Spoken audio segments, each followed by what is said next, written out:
Bonjour, aujourd'hui on va parler d'un truc qui, soyons honnêtes, nous a tous déjà posé problème aux échecs. Je parle bien sûr de l'ouverture. Et on va voir comment un outil qui s'appelle Billy Chess peut vraiment changer la donne. Alors, imaginez la scène. On est à peine au 5e coup et déjà, c'est le brouillard total. Ce sentiment d'être complètement perdu, alors que la partie vient à peine de commencer. Ça parle à quelqu'un? Je pense que oui. C'est exactement de ça qu'on parle. Et c'est tout à fait normal de ressentir ça. Parce que non, les premiers coups, ce n'est pas juste pour la forme, ce sont vraiment les fondations de toute la partie. Pensez-y, une bonne ouverture et on se met en position de force. Une ouverture ratée, eh bien on risque de perdre la partie avant même que la vraie bagarre ait commencé. Mais alors, pourquoi est-ce que c'est si compliqué cette phase du jeu? C'est ce qu'on va creuser tout de suite. Bienvenue dans ce qu'on pourrait appeler la lutte de l'ouverture. Voilà, c'est exactement ça, l'angoisse de l'ouverture. On connaît tous ces frustrations, hein. Oublier le coup clé juste au moment où la pression monte, se prendre une variante complètement inattendue de l'adversaire, et là c'est la panique. Le temps file sur l'horloge, on commence à jouer passivement, bref, au lieu de dicter le jeu, on le subit. C'est un sentiment horrible.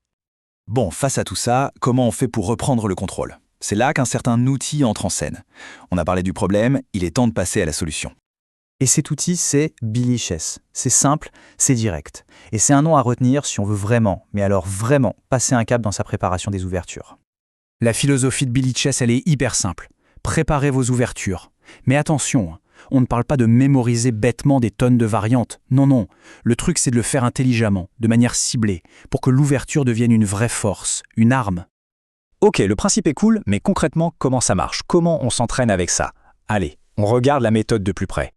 Le chemin est super clair. En 3 étapes. D'abord, on choisit son ouverture. C'est la base.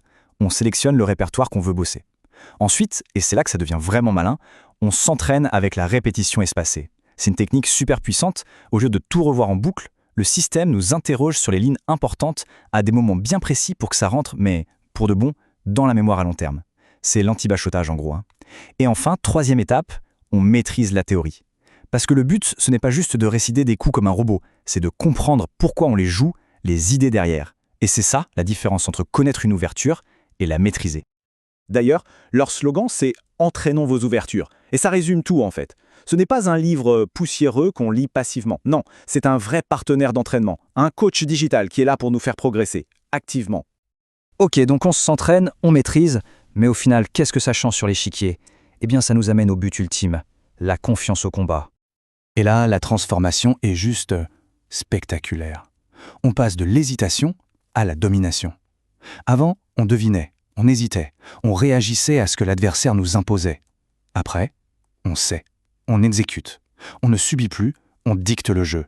C'est un changement complet de mentalité. Parce qu'au final, le vrai but, au-delà même de la victoire, c'est ce sentiment. Le fait d'arriver devant l'échiquier avec une clarté totale sur son plan, une confiance en béton dans sa prépa, savoir exactement quoi faire et pourquoi. Ça change tout. Et tout ça, ça nous amène à une dernière question. Une question qui est plus un point de départ qu'une conclusion, en fait. Alors, quelle ouverture allez-vous maîtriser en premier? La sicilienne? Le gambit dame? Peu importe la réponse.